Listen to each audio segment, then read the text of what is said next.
Inilah ratusan liter minuman keras jenis balo yang dibawa menggunakan mobil angkutan kota. Pengemudi beserta penumpangnya tak berkutik saat petugas dari Polda Sulawesi Selatan menangkapnya di Jalan Kumala, Makassar, Sulawesi Selatan. Polisi pun kemudian membawa barang bukti ini untuk diselidiki. Hasil pemeriksaan awal, barang haram ini akan diedarkan di Kota Makassar.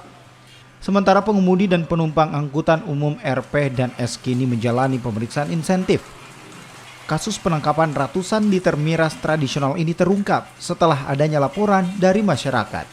Tim tindak pidana ringan bersama unit patroli perintis presisi Direktorat Samapta Polda Sulsel melaksanakan kegiatan patroli, dan beberapa hari ini kita telah mendapatkan informasi khususnya ke opsional tindak pidana ringan tentang adanya beberapa kendaraan yang memasuki Kota Makassar yang dicurigai membawa minuman keras jenis balok.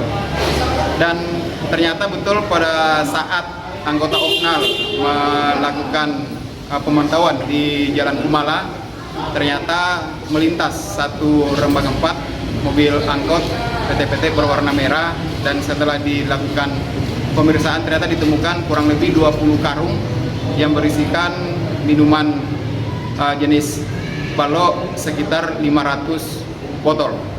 Dari hasil penyelidikan sementara, 1 dari 2 pelaku pernah menjalani proses hukum dengan kasus yang sama.